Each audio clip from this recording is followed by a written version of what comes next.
going to ask for Sean, so if it's not possible to get...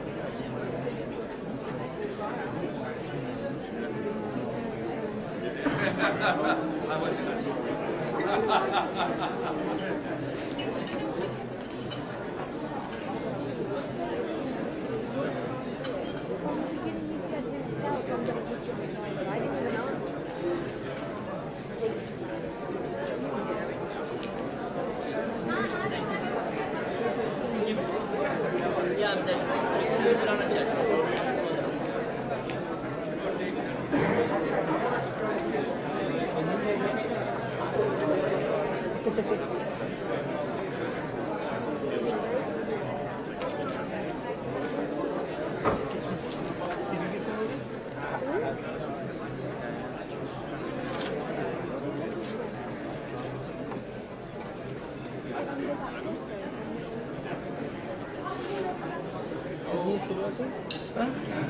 Good afternoon.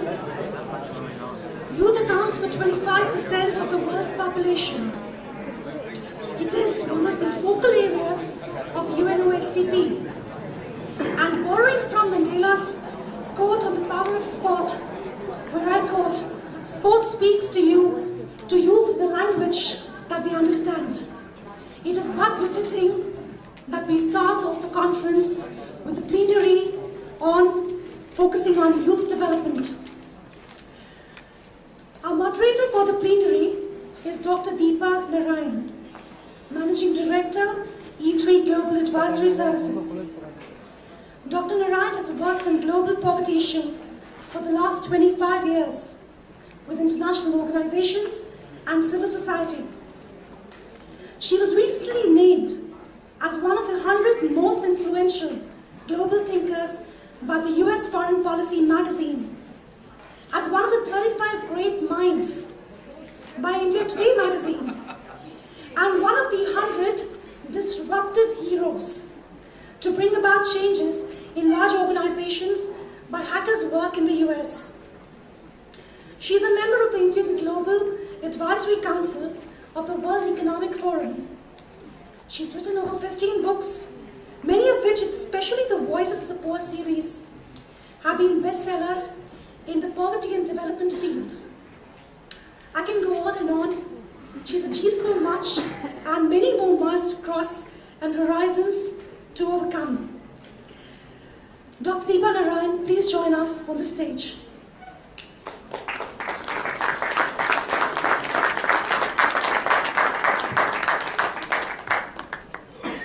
I'd also like to call in all the panelists for the session. Stephen John Fleming, co-founder and chief executive, Kick for Life. Please join us on the stage, Steve. Brian Suskowitz, chief executive strategist, coaches across continents.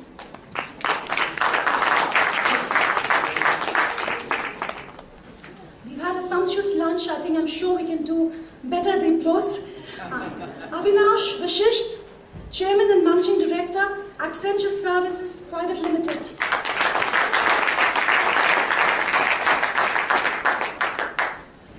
Ranjan Chaudhary, Principal Program Development, NSTC.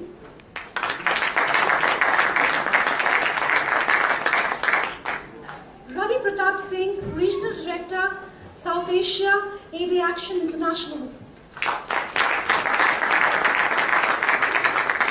And last but not the least, Matthew Spacey, Founder and Executive Chairman, Magic Path India Foundation. Over to Deepa. Thank you. Thank you very much. Thank you very much, and welcome to this. Can you hear me?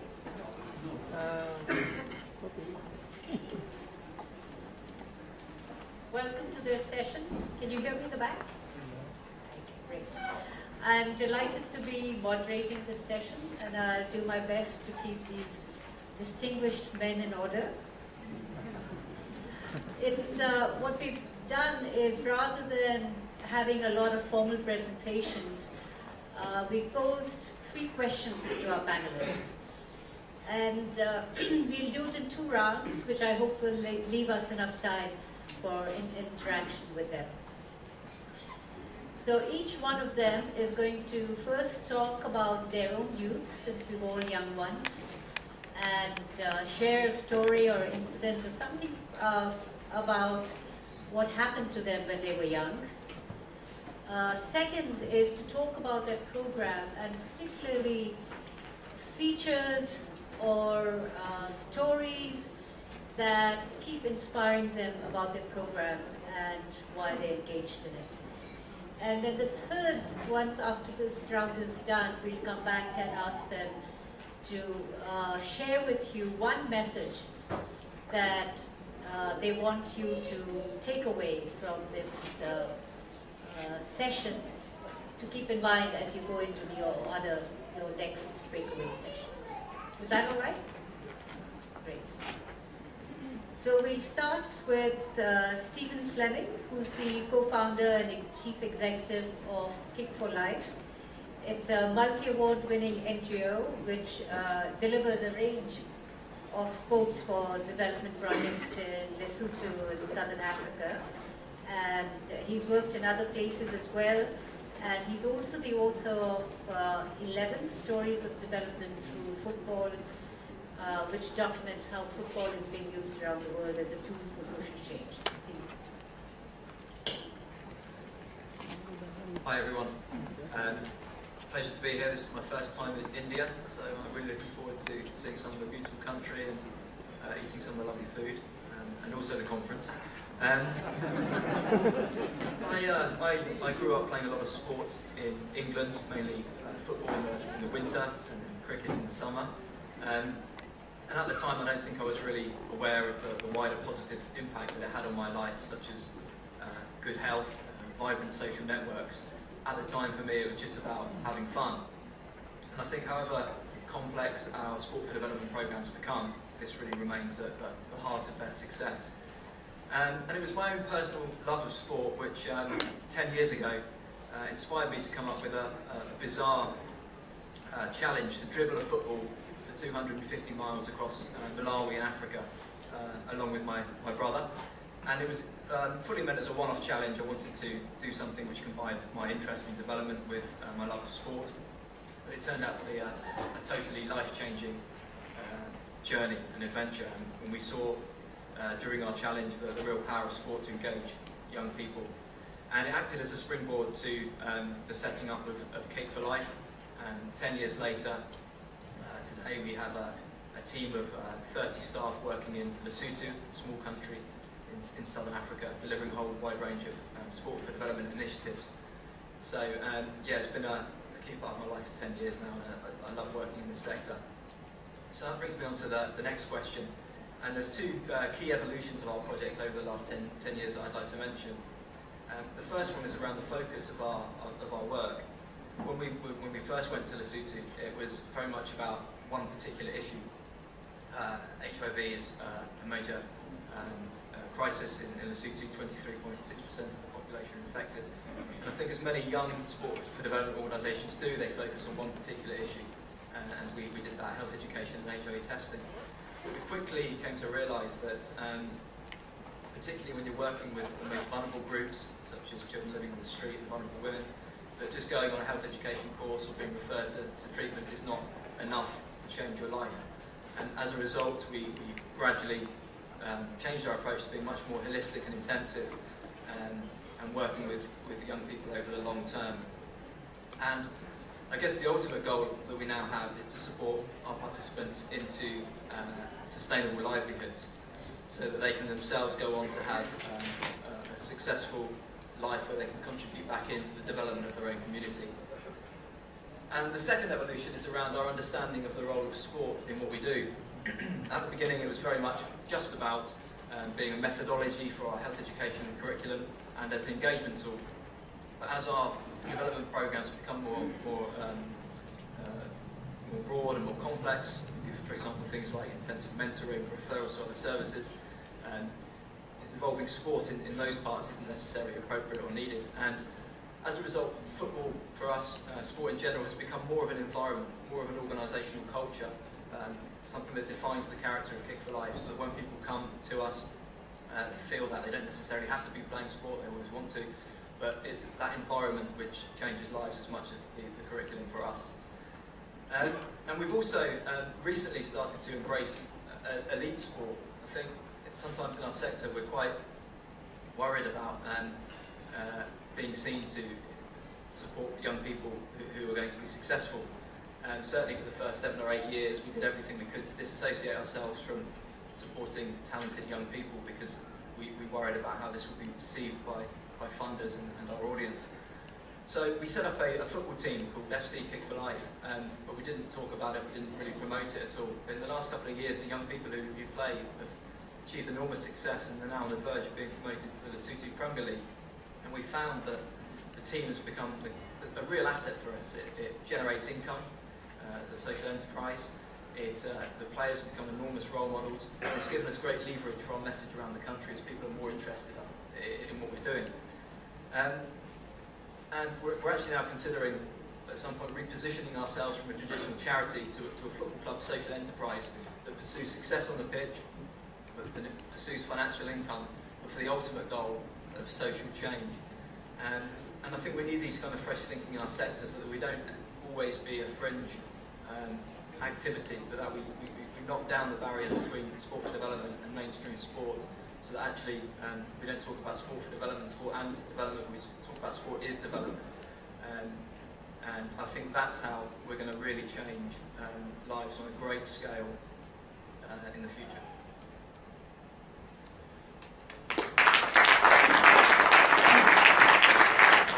If I may, just one follow-up question to you.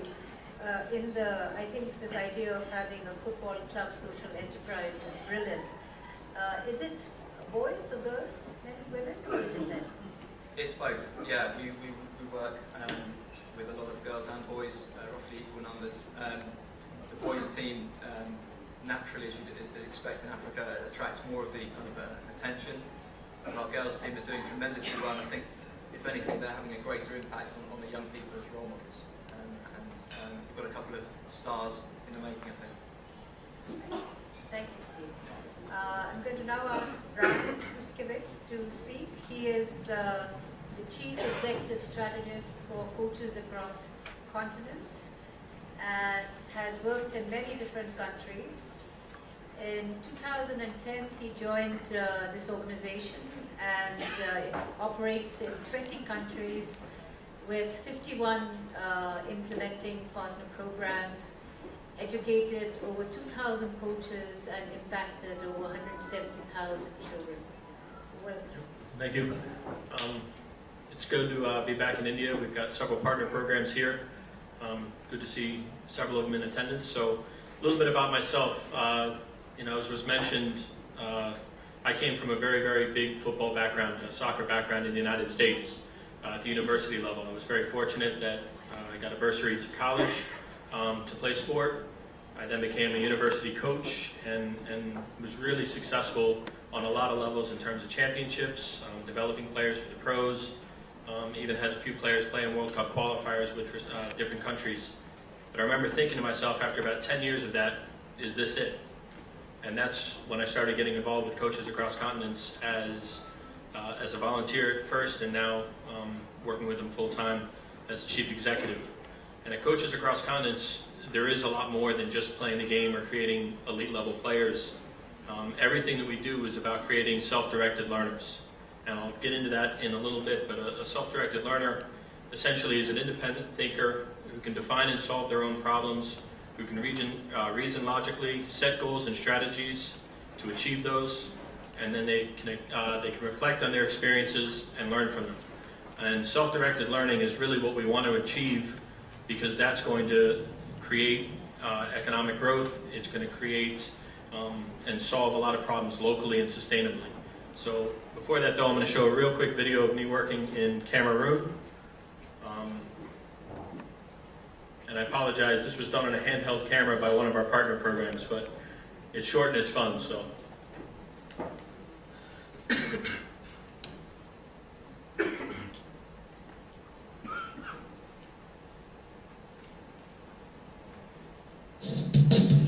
My name is Brian. I'm with Coaches Across Continents, and I'm the on-field global strategist.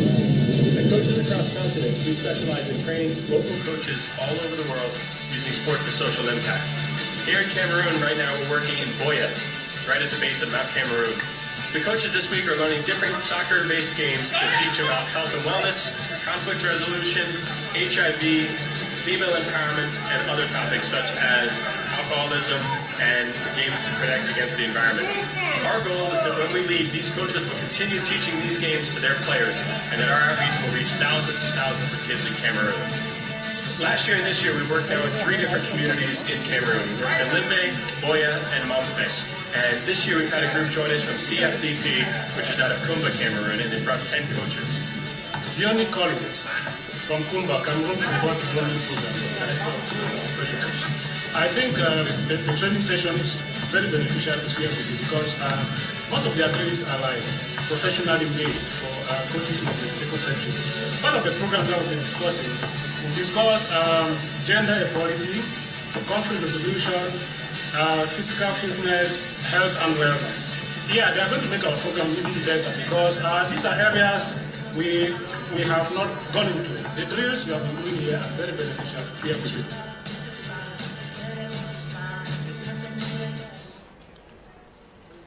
Okay, so right before that I mentioned that we work on creating self-directed learners.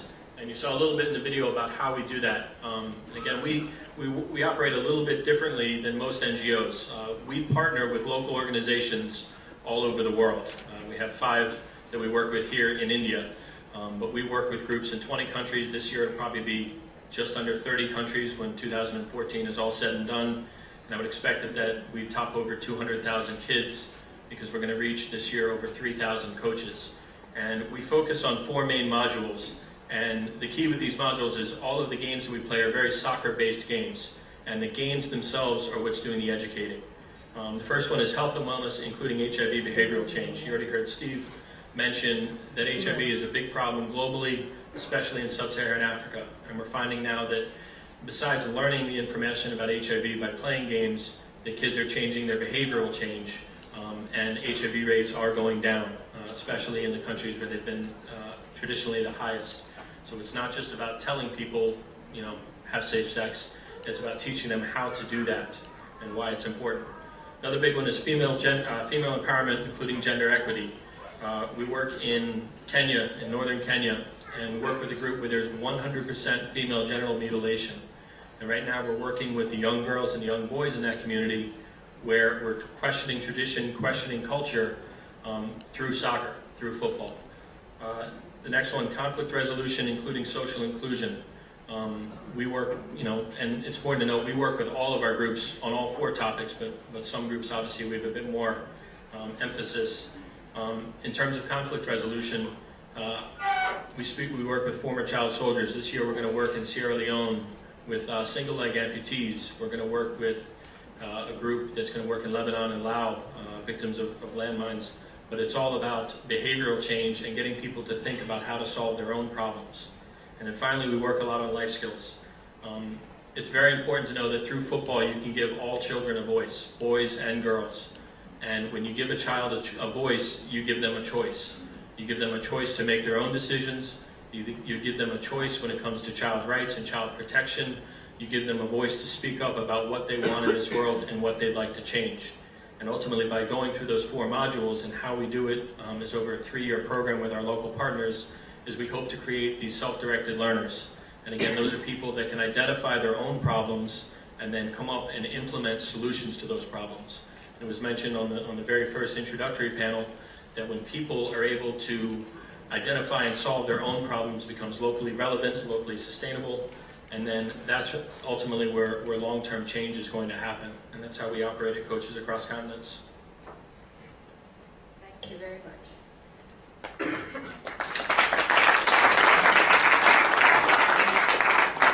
We have a wonderfully diverse panel as well. Our next presenter is Avinash Vashisht, who's the chairman of and managing director of Accenture here in the private sector. A very distinguished background, has done all kinds of things. I'm not going to read them out because if he's the head of Accenture, you know he's done a lot of things. Well, thank you, Deepa. Well, good afternoon to everyone. I think just thinking about my youth, I think that before that, I started thinking about the youth of my kids. And this is a very digital age today. And I think this word digital, if you haven't really heard about it, you'll hear it more and more. Today we have social networking, mobility, which is basically a mobile device. Everyone is using a mobile device. People use things on the internet where you really have those services being delivered out of the cloud, if you may. And whether you know it or not, but companies are using a lot of this data to make analysis and getting insights of the buying behavior of you as consumers and so on and so forth. All of this stuff is really what makes the digital age. As a parent of 3 kids, 2 daughters and 1 son, I think I have, I have been able to kind of say to them, in some sense, kids, be creative in what you do. Think innovatively, and pursue your dreams. And I think I measure myself based on some of those words for my kids. But looking back into my youth, into my growing up, I think things were extremely different. Studying was the most important thing, and everything else was a distraction. And if I was to recall, I think I was in a 9th grade in somewhere in Haryana, and I used to be pretty happy playing cricket at that point. And I think the person who used to kind of come number 1 in the class, I used to be in awe of that person. And then I just, we got transferred to another place in the northeast region of India, Guwahati, and didn't have any friend circles, didn't do anything other than the fact that the girl next door was pretty good in studies. So I said, yeah, I need to be as good or better than her. And I guess I didn't realize it got me to be, in the top 10 in India, and it got me into IIT. So great stuff. But when I was in IIT itself, one of the years, you have these wings in the hostel. So this group used to be, doing a lot of extracurricular activities. So that's good. Enjoyed, a lot of fun. But I think the grades weren't that great. And the next year I moved into a different part of the hostel, and all of these guys were only focused on study, and here I was a very studious person. So I think, that amazing in terms of how you go through it and how does the peer influence, make a difference. My dad was probably my mentor as I was growing up, very visionary guy. And, we are 4 brothers, 2 of them are, did engineering and did, MBA, and, like myself, my other brother is also a chief executive in the US. And then, 2 doctors. I think they did pretty good in that sense. I think growing up, I would say, I would hear quite a bit now from my brothers that, you were the eldest in the family, and you were a big role model for us. When you did well, we had more pressure to do as well as you did. But anyways, it looks like all 4 of them, all of us shaped up very well. But if you look at today in the corporations, for example, Accenture in India is over 90,000 people in India, and we're growing very, very well. In fact, the growth has returned, so we will get into that 100,000 people plus very quickly. It's a large organization. It's a large organization. For us in Accenture, it's very, very important to be able to engage, with these 90,000 plus people. Very, very important. And also, for us to be able to see as to how we can develop leadership within the organization. And especially in India, I think the women leaders have a challenge. And like in India is not particularly different than the rest of the world, but I think in India, it's pretty common to have an employee, manager come in and say she's getting married and she will leave work, or she's pregnant and she's going to be a mother and she'll leave work. I think companies today, including Accenture, have a lot that is out there to be able to motivate these people to continue in the work. but I think we as managers at times do not really use that tools enough to be able to encourage and keep these leaders, women leaders, engaged. I think one of the things that I tell myself, and I try to tell my leadership team, is you need to ask a person, a women manager, 10 times why. I mean, if it's about not being able to come to work, fine. Let's restructure your work, and basically you can stay home. Well, you can't devote 8 hours, no problem. You can devote 4 hours, fine. So it's, and it is not very difficult today. Even though we are over 90,000 people, we're growing well. I think the number of people, experienced and skilled people that any company needs anywhere in the world is a lot more. I think the figure that I have to remember, and Ranjan is sitting over here, 2030, India will create or add to the workforce by 249 million people. The second largest country will add about 19 million people to the workforce, and that's Pakistan. China will deplete its workforce by the same time, 2030, by 10 million people. So if you look at it, I think India has a very, very big opportunity in terms of what it can do for India and the world. At the same time, we need to be able to find employment for all these people that will be added to the workforce. I think I was talking to Tessa earlier today, and she was mentioning about the Magic Bus program, where 14-year-old girls, the average rate for them to still be in school is about 19% in India. But the girls that are in the Magic Bus program, that rate is 98%. Amazing. Very well done, Matthew. And I think if we can take some of those, and some of the challenges that she was talking about is not very different from what the challenges that our women leaders face in the corporate world itself. It's about engaging, it's about really trying to figure out as to how you can keep them engaged. And I think there's a lot of learning that you can get from this program. In fact, I've been a big admirer of Magic Bus for quite some time. So right now, Magic Bus and Accenture are trying to work out a way to bring the kind of engagement model that is there in Magic Bus to our program in Accenture. In fact, we have a program which we run globally called Skills to Succeed. It's about skilling people of employable age for a job. And I think what I really find is you can probably train a person for a job, but how do you keep that person engaged to develop and make a career out of it? And I think some of the things that Magic Bus has been able to do can really translate very well into the corporate world. In terms of sports, I think it's a great equalizer in that sense. I was just there playing golf tournament this Saturday. And the format of that golf tournament was Texas Scramble. That's the same format we use even for the Accenture golf tournaments in India. And it's so nice because I'm not a very good golf player at all. But I don't find it difficult, I don't find it embarrassing to play that format. It's about the team of 4 people trying to have fun while they're playing golf. It works on the fact about strengths of the people and doesn't really pound on the weaknesses that the other team members have.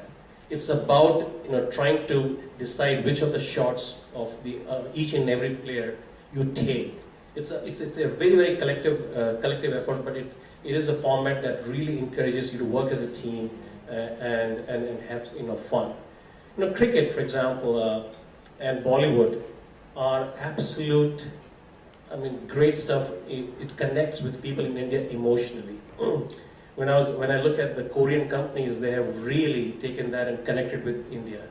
I was in Japan talking to some of the CEOs in Japan. I said, we were trying to find the differences between Korean and Japanese companies. That's one of the things is all the ads for Korean companies would be in cricket and Bollywood. And while the Japanese ad would simply be, this is a product and these are the 100 features of the product. I think, so in this particular case, a great connect. Again, if you look at, basketball in the US, for example, and again, soccer has been also very, very popular in the US, even though it's not known as a soccer playing country, but if some of you saw the movie Bend It Like Beckham, it talks about soccer scholarship for women being, in the US being kind of the #1 place. I think the game has really become very, very important today. And I see in corporates today, we are engaging with our clients at least, with sports as a very, very good platform. And I think going further, India has never really engaged in sports. It's good to see all of you guys take the time to be over here to talk about how sports has been used to develop the youth and make an impact other places. And I hope a lot that we would do the same. I have a personal agenda over here because my son just loves to be in sports, and he says, "Dad, I want to pursue football as my career." And I said, "Fine, done." And I think that's what I'm supporting. So thank you.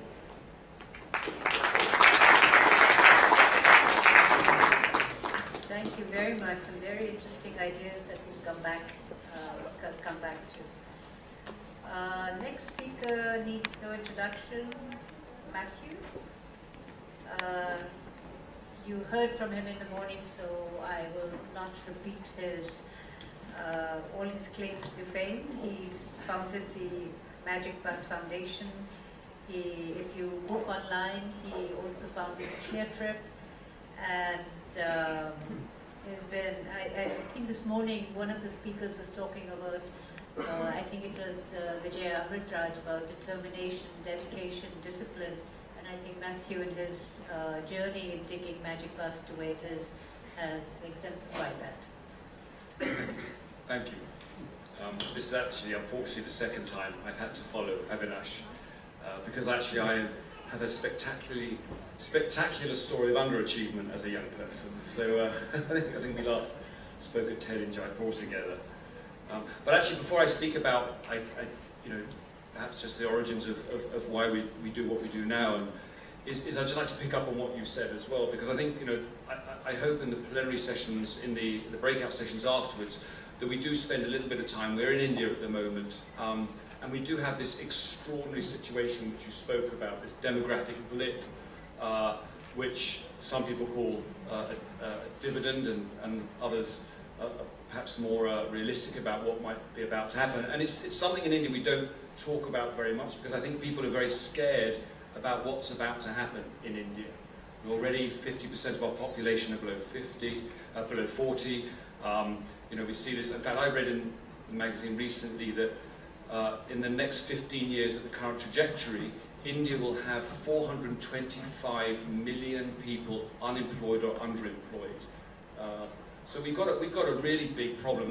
That it's what young people and youth are facing today. I think one of the discussions I'd like to also have today is why it's different, not just in India, but in many countries now, I think, with young people. And in the last 30 years, the income levels in India have increased tenfold, something that took the UK 150 years to do. But more importantly, things like mobile phones. In India now, we have 900 million mobile phones. I can guarantee that pretty much every one of the Magic Bus participants now has a phone in their hand.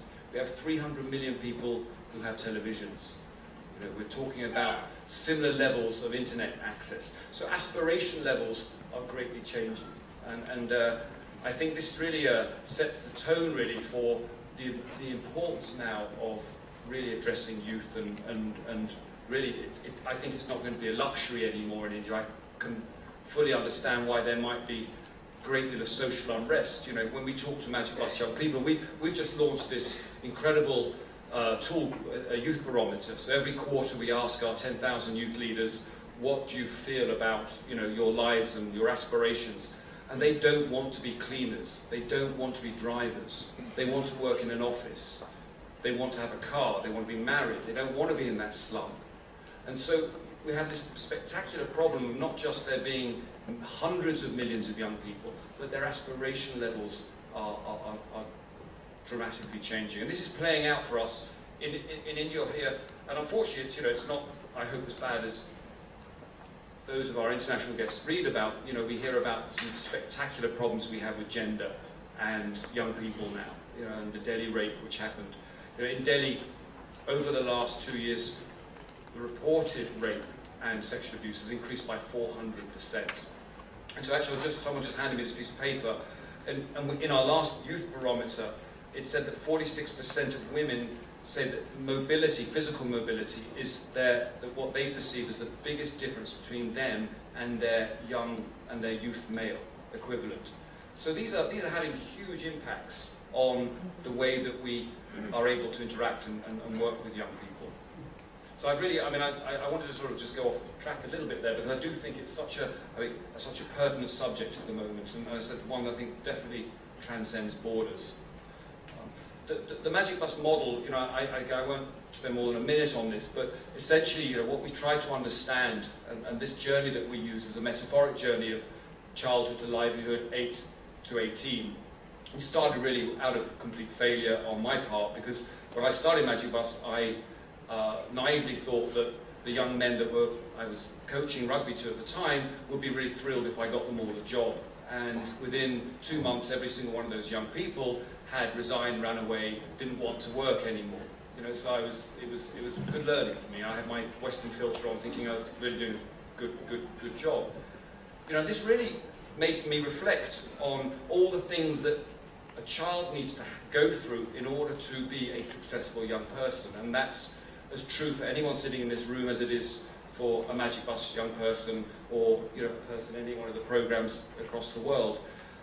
And if you can understand that, then for me, I thought, really what is a really wonderful opportunity with the lens of working with youth was to try and create ecosystems around development. I think Sport for Development has this amazing opportunity to be agnostic. I bet you, every one of you who runs programs, you probably have a very good sense of your outcomes, but you can't by yourself. So I think someone said this morning, we need partners to finish our work. We do, it's behavioural change.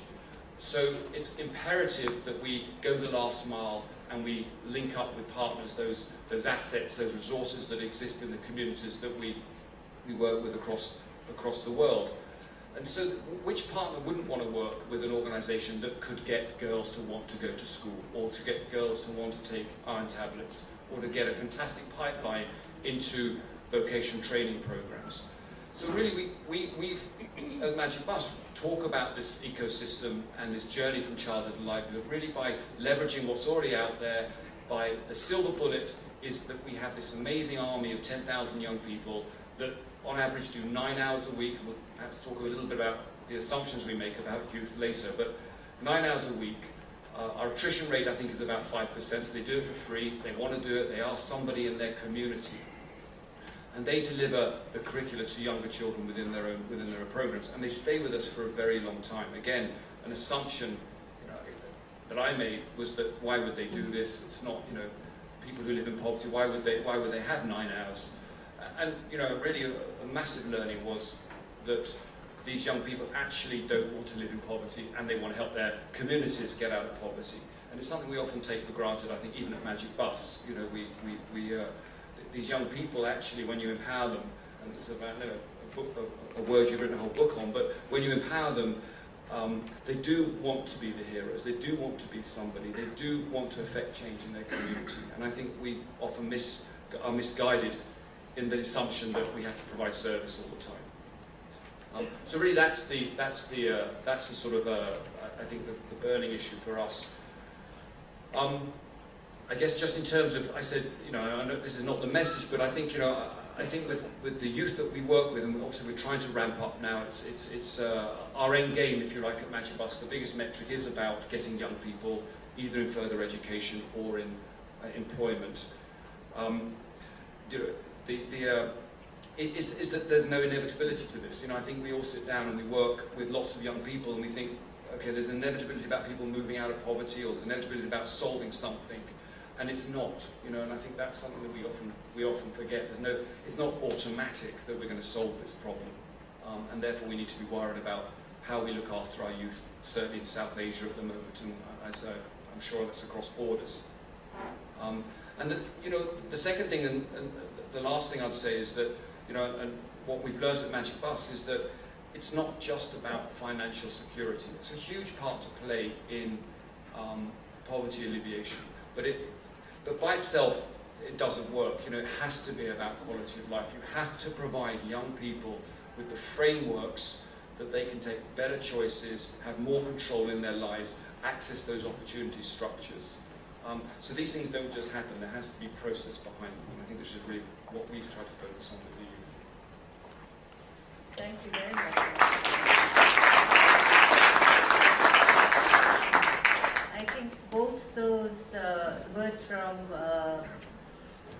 Avinash and Matthew set the stage very nicely to introduce Ranjan Chowdhury, who's the Principal Program Development person for the National Skills Development Corporation. Prior to joining NDSC, Ranjan's been an entrepreneur and has headed the Vocational Training Institute at the Godfrey Phillips Group. And in his current program, we've been challenging him to think even more broadly than he already is. So I hope we'll bring that up in discussion. He has a background in business administration and a bachelor's from St. Stephen's College. So he's a local boy. Thank you, Deepa.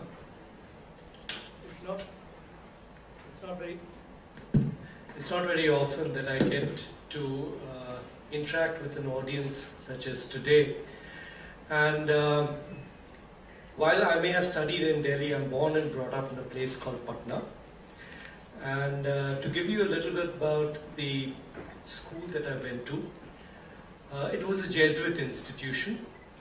And the ratio of built-up area in terms of the school buildings vis-a-vis the playing grounds was at least 1:15 or 1:20. If memory serves me right, we had about 5 to 6 playing fields. Some could accommodate 2 football fields. And for us in school, co-curricular activities was as part of academics and in fact encouraged. Went through my first 18 years playing every conceivable game that school had to offer. Apart from that, outside, everything ranging, and I'm not sure whether some of you would even know of this, of gilli danda and marbles, but it was great fun and it all shaped for me being the person I am today. What did I have to show for all the games and sports that I played? Do I have a cupboard full of medals? No. Sorry to disappoint you, not a single one. But it did teach me a few lessons and which continues to hold good today. And of course, torn ligaments in my left knee which continues to bother me every once in a while. That's the legacy that I have. But what sports did teach me is the fact that, winning and losing is the flip side of the same coin and working together in teams. A little bit about the organization that I represent. The National Skill Development Corporation is a rather unique entity in the sense that it's a government startup. It's funded by the government, but is a Section 25 not-for-profit private sector enterprise because 51% of the shares are held by 10 different chambers of commerce and industry association. We were set up as a consequence of the National Skills Policy of 2009, which re-looked at the challenges that the youth of India were facing.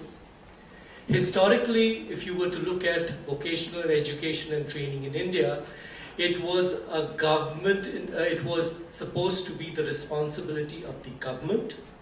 We had the various ITIs and polytechnics that you all would be familiar with.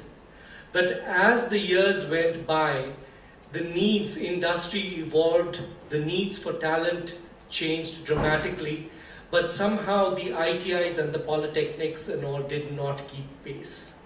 So there was a great disconnect with the institutions that were supposed to train manpower and talent to take up the positions that were open in terms of jobs and other earning opportunities. Also, going forward, much of the opportunities was in the private space, and hence the government felt that it was imperative for the private sector to come forward and pick up and address this challenge of making sure that the youth are empowered to take up opportunities going forward. As an organization, our role is to encourage private sector players, and they range from entrepreneurs to established corporates to not-for-profits to educational institutions to come forward to set up capacity to train the youth going forward. We have more than 100 partners today who are there in more than 350 districts of the country. They cater to school dropouts all the way up to engineering graduates, all of whom who need a skill quotient to make them capable enough to take up the opportunities that are out there. We also work in a number of other ways to address the ecosystem. I'll talk about a little bit at a later point of time. But one of the things in the ecosystem that we're very focused about is to work with the government to create pathways, both in terms of career and academic pathways. The challenge with India is that a very large percentage of youth drop out of the formal education system. And there are very few avenues for them to get back on board to continue the academic pathways as it exists today. But we have worked with the government, and what was notified last December was something called the National Skills Qualification Framework. Very simply put, it's a 10-level architecture which maps both the vocational stream and the academic and the equivalence, and allows youth to take up education and also some of their work experience into break it up into bite-sized chunks and continue on a pathway, get off and on as they feel good. This is important because at times the economic pressures on most children in India make it imperative for them to take up a source of living to support their families. I think I'll stop now and look at some of the other challenges and how to.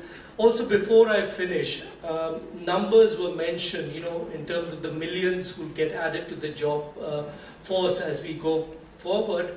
But just to give you a perspective, at times it's difficult to comprehend the hundreds of millions who are going to be added to the job force. But to take it in a slightly different perspective, what we are looking at is almost 1 million young Indians joining the workforce every month, month on month, for the next 20 years.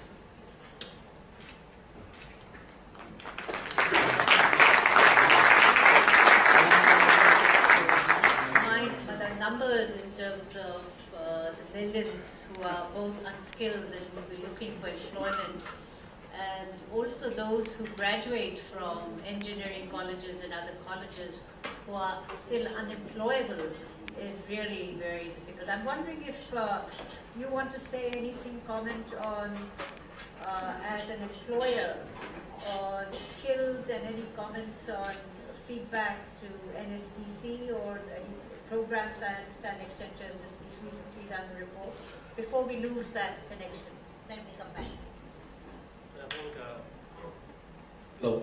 We work pretty extensively with NSDC, and I think if we were to look at, we recently concluded a program with NSDC called UDAN for Jammu and Kashmir, and our rate for being able to skill them right, because we help design the program, and we work with partners to be able to train those people.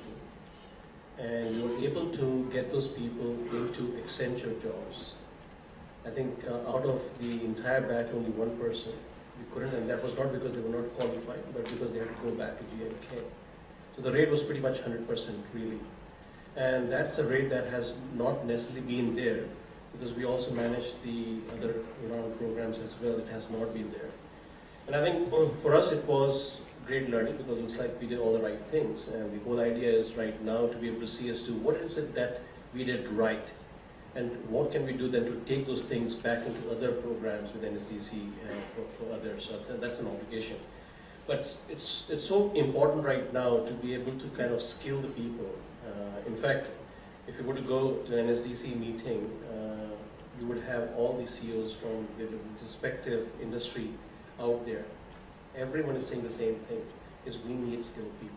So whether it is construction workers, who could do plumbing or electricity stuff, or mechanical guys, to people who can actually run core business process for clients in India and globally, to the IT stuff. I think it's the same thing.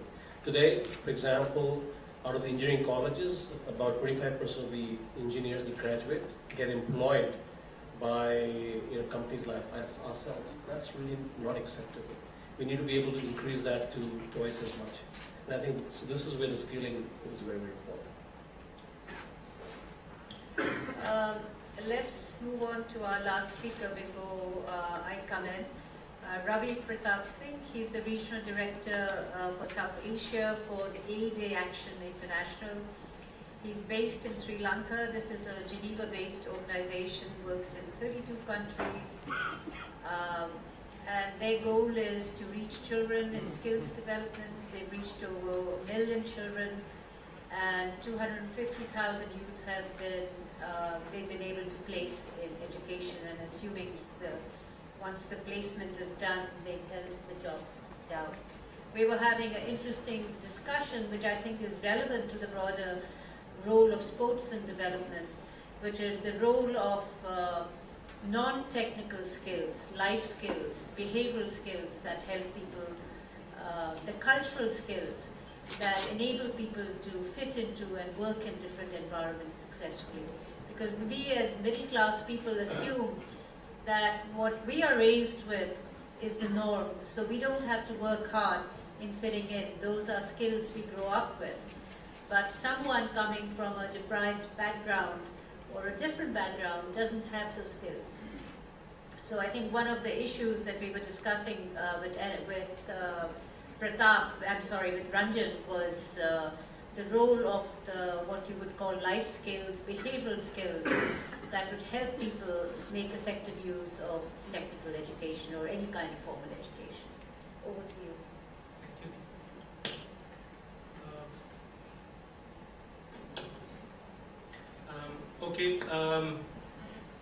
My younger days when I was growing up were not very different from many others in my age. And as in the morning it was said that, in India there's a very popular saying and belief that kheloge kudoge banoge kharab, padhoge likhoge banoge nawab. Means if you study well, you will rule the world. But if you get into sports and games and all that, you're good for nothing. Means you end up being good for nothing. So that has been part of my life when I was growing up. But as a very instinctive thing, children go for sports, so I was not very different. But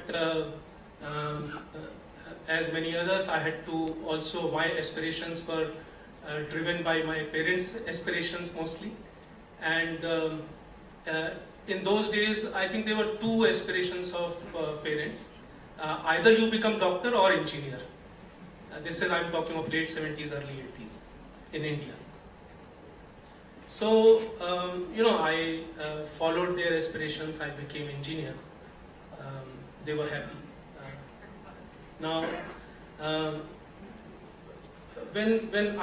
Whenever I went out to play cricket, as in India cricket is a very popular game, and I used to love playing cricket. So one day my father had a long session with me. He told me that if you promise me to become Sunil Gavaskar, means those who know cricket would know Gavaskar is like Platini and Pele in football. Then it's okay, you can go and enjoy your cricket, otherwise you focus on your studies. Now, at that time I didn't have guts to say that yes, I can become Sunil Gavaskar. So I focused on my studies, but I must tell you, when I moved away from my parents to do my graduation, that was the time when I got some opportunities of free spaces where I could play cricket, play badminton, and I was very happy that I was part of the university team in cricket and so on. But when I look back, even at that time I used to experience that the education which I enjoyed during my graduation and post-graduation period was much, much, much more than what I was doing in school. And probably if you look at percentage as the parameter, I didn't do much better in that sense. I used to get around 80% schools. I ended up with 76-80% in university. But the manner in which I enjoyed my studies was primarily because I was also enjoying my my game, my sports, and so on. Now, that also gave me very important lesson in life. That when we are growing up, everyone needs to have some space of his or her own, and that's very important. So when some 5.5 years back I joined this organization, Pele Action, in the leadership position, I was told that we have, because this organization focuses on education, and vocational education is one of the 9 streams of our work. In vocational education we are doing great. It is our flagship program. We have trained so many lakhs, thousands of youth and so on. So with my team I had some questions. I said, okay, what is the kind of placement we have? So they very proudly said we have 76% of placement, which is I think highest amongst all the players who are in this game. And then I had extensive discussions with those who were undergoing this training program. So I traveled across South Asia, at that time in Nepal, India and Sri Lanka. And when I started looking at it deeply, I realized that half of them were actually leaving the jobs after some time. So as far as our performance was concerned, we were great. We were doing 76% best amongst the players. But was it benefiting those who are supposed to benefit from this program? And I think that's where I also got the learning that we need to have open space for these people. So we created an idea called gossip circle. Now, gossip has a negative connotation generally, and but we turned into positive, and we said, if we are talking of learning, one of the fundamental pedagogies of learning is that it takes place in a relaxed environment. And if you look at gossip, gossip never happens in a stressed environment. So we said we need to match these two together. And we picked up 7-8 parameters of gossip, free format, discussion moves from one to the second to the third. There's no fixed venue of discussion. Topic of the discussion is decided by the participants, and so on and so forth. And we merged these two together, and it did magic. Because that was the time when youth got a lot of space to express themselves. So they were free to pick up some topics. So they started from rape in their area to women's empowerment, to environment, to ecology, to sustainability, to everything under the sky they discussed. And they also talked about sports. Means they said we want to have our own games, competition, and so on. So we gave them that space to experience. And 2 years back we did a survey in all those places where we had this program which was very strong, which is Gossip Circle program, which is open space program. The retention post-placement was much higher. And most importantly, in all those places where soft skill component or this open space was a strong component of our program, these youth moved up in the ladder within their own jobs. So first they got into the entry-level job, but from there they moved on their own without any support. And that happened only because they gathered confidence in themselves. And with our introduction, when we got introduced to Magic Bus and its program, I knew Magic Bus for quite some time now, but in last 2 years we had much closer interactions. And we thought that sports is such a wonderful activity which can be more intensely introduced into our Gossip Circle program and so on. So that's where we are right now. But I'd like to say that sports and these open spaces, when they give a lot of other qualities to young people like leadership, teamwork and so on, most important thing for me is that it gives confidence to them to deal with varied situations which they face in life. And it is very important for those youth who particularly come from underprivileged background. So I'll stop here and I'll request if we can play a small clip which will give a gist of what I said in different.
Thank you very much. I think you raised fundamental questions, and the question that you raised is, can vocational training be successful without the soft skills? I think is a fundamental one.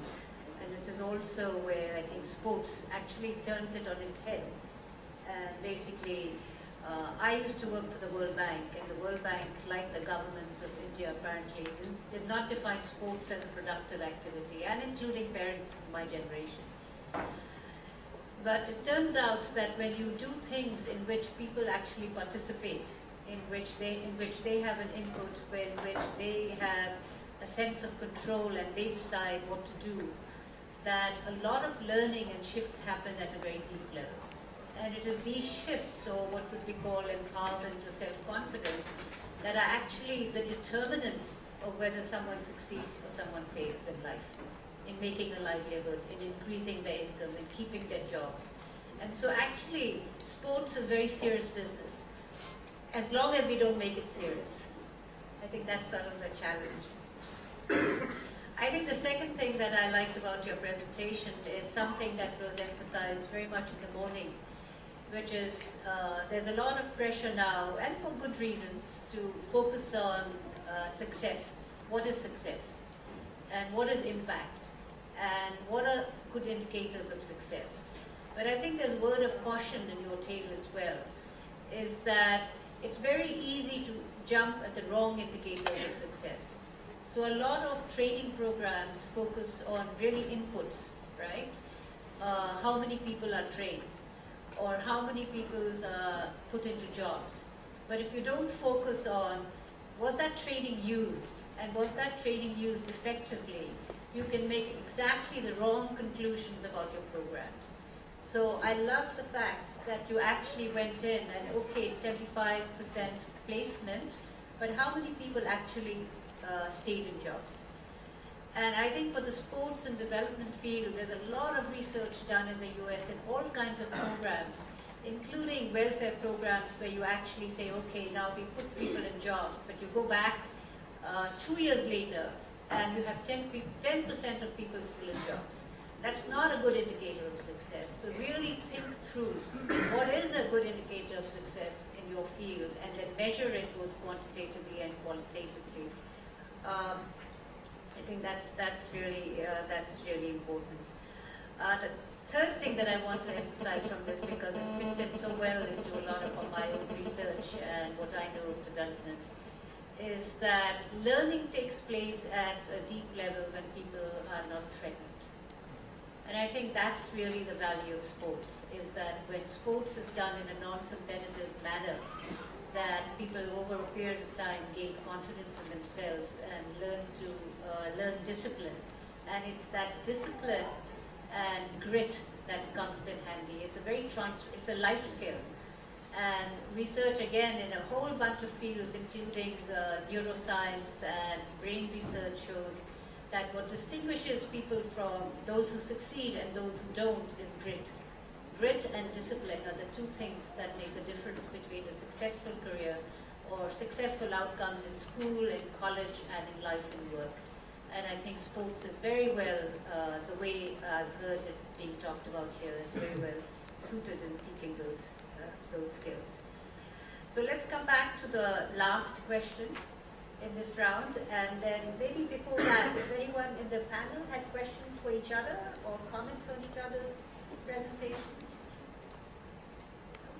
Okay, so maybe we'll start with you and just go down this way in terms of one message that you'd like, or some thoughts you'd like to leave with the audience, because after the group, I don't have a what. Maybe I can start. Okay, you want to start? Okay. Sorry, is that right?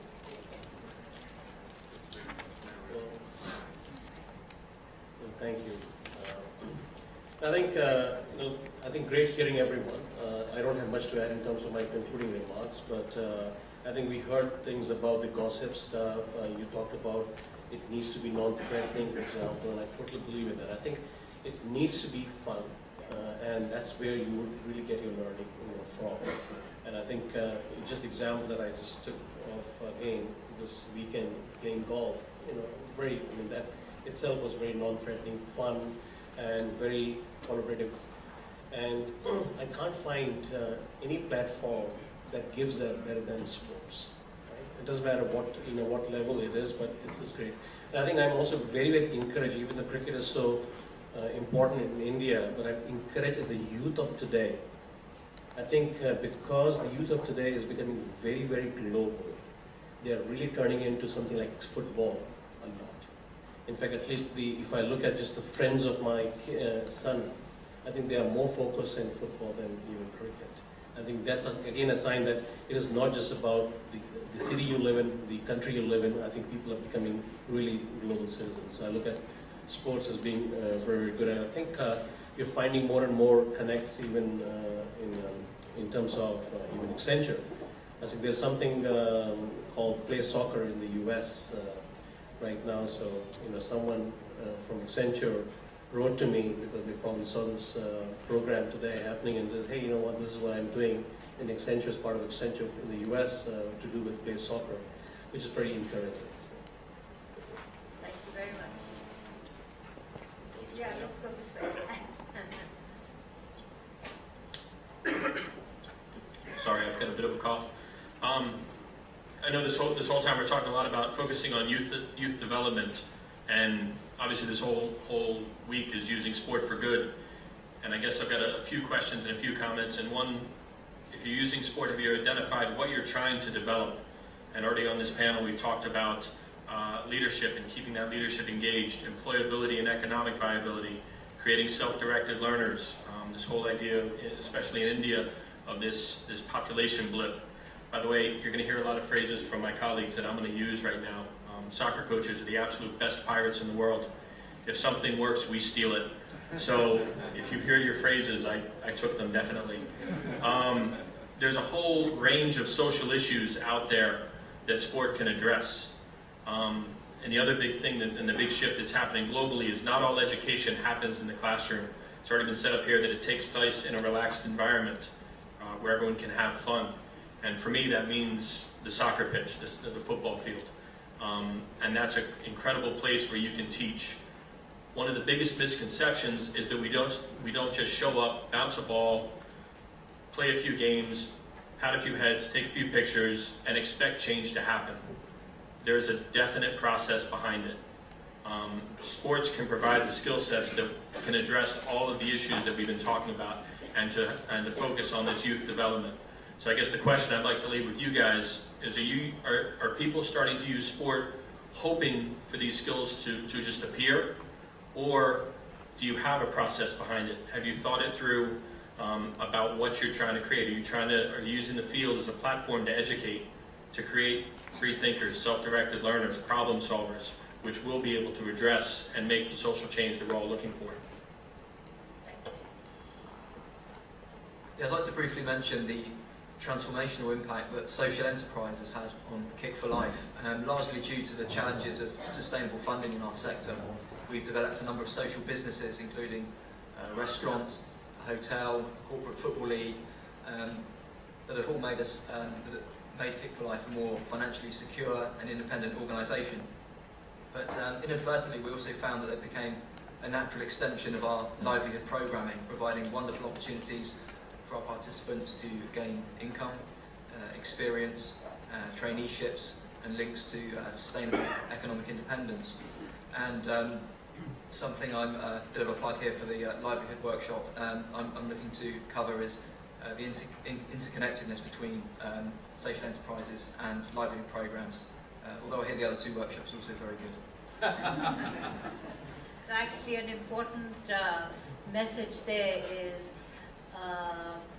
that to remain sustainable or to continue to exist financially, it's important to look at the organizational forms and the evolution from a football club to a social enterprise. I think it's a very nice shift in thinking about an organization and how to make it sustainable thinking creatively even about organizational forms is really important.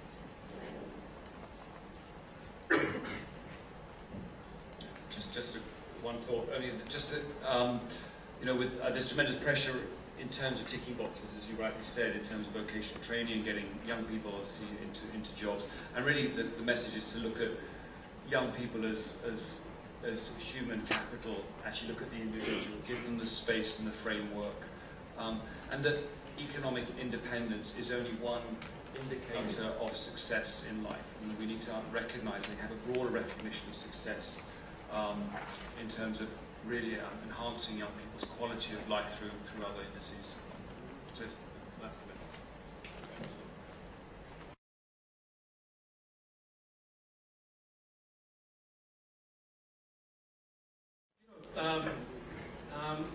We are quite convinced that sports and, as I said, gossip circle, open spaces do have very significant impact on quality of programs.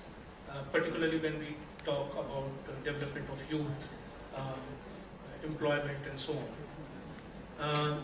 But we have still not been able to convince the governments. I have experience of governments in South Asia. We are still struggling to, whenever we go up with the proposal, which has this small component, which is around 10 to 12% of the total program, they say, don't waste money on this. And eventually they chop down that part of the budget. They say we'll approve this part, and so because we are convinced, we put in money from our own sources, various other sources, to see that it has very strong and sustainable impact on youth and their life. Now I think it is important for all of us to come together and in different ways we have to convince the governments, because whatever we say, but biggest investment on development comes from governments. And if investment doesn't change there, it won't bring any change. Means thousands of magic buses, thousands of ADX, many NSDCs, many Accentures can't do what government can do in terms of investment of resources. So I think we need to have our eye on that, and we must work together to bring that kind of change.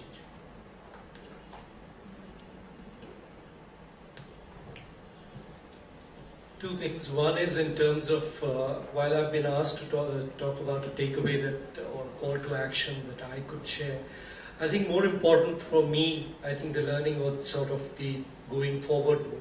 My sort of endeavor would be to see how sports can be integrated in skill development and look at it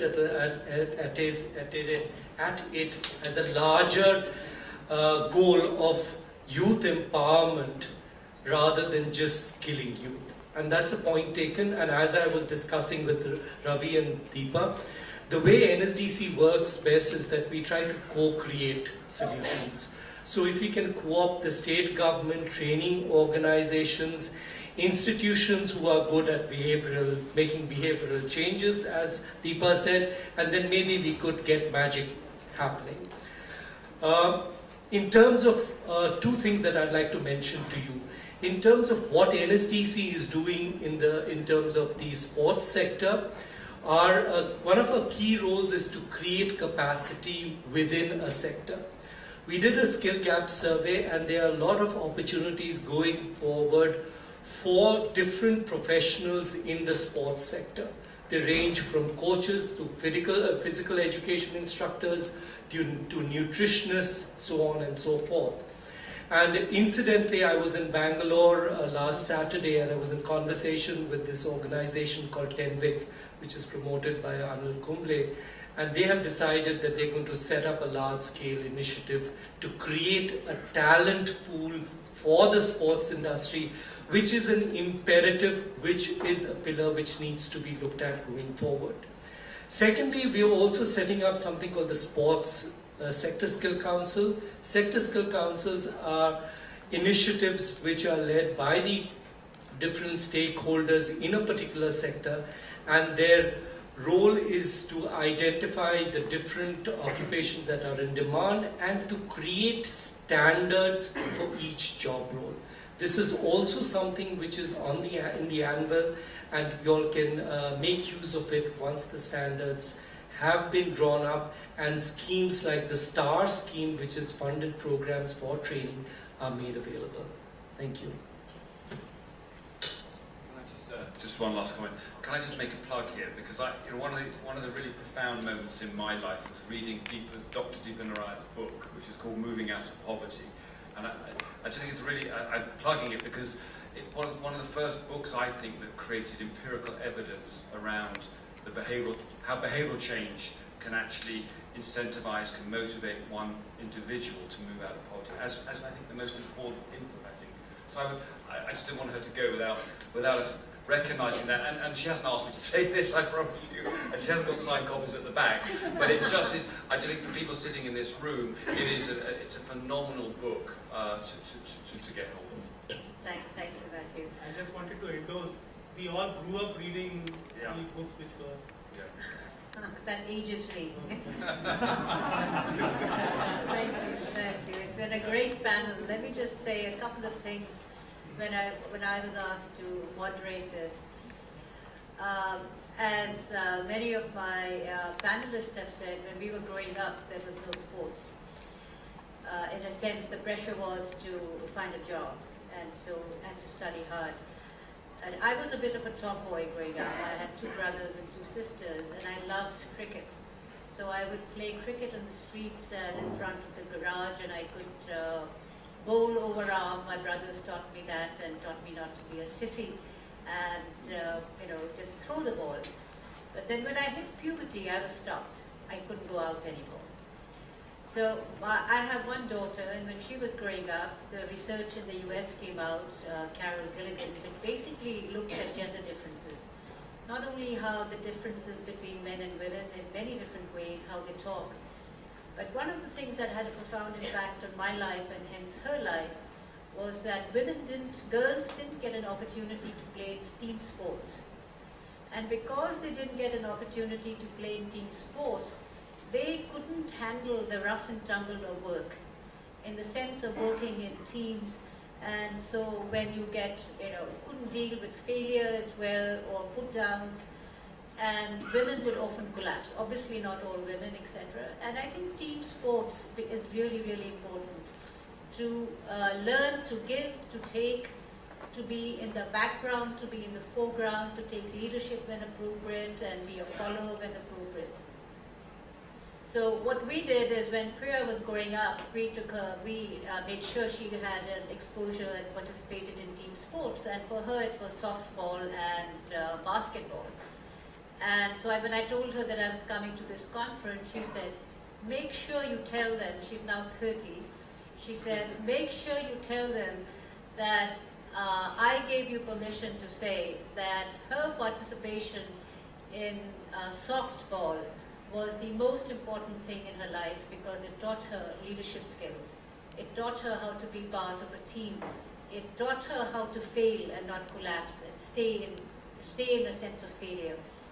And what I overheard her saying just 6 months ago is something I had never thought of till today, was in softball in the US, once you're on the field, it's different, but if you're not in the field, you lead cheers for your team. So she said the most important thing for me was to lead the cheers, because it was the only time I could shout at the top of my voice that I could yell and not be scolded. And so it was a great out for a girl to be able to use her voice. And for women, opening their voice and speaking up is really, really important. So you never know what sports does, but for girls, so my message to you would be, don't forget the girls, particularly in South Asia, but I think all over the world. Girls need an equal opportunity. Even though we may not know how to do it, we'll never learn unless we try. So don't wait anymore, given the amount of violence, given the overpopulation, given the crowded planet, given the millions of unemployed men. We've got to deal with unemployment of men, but at the same time, we've got to deal with empowering women in very direct ways so that they don't keep quiet, they speak up, they yell and scream, and they have confidence to go into leadership roles. Thank you.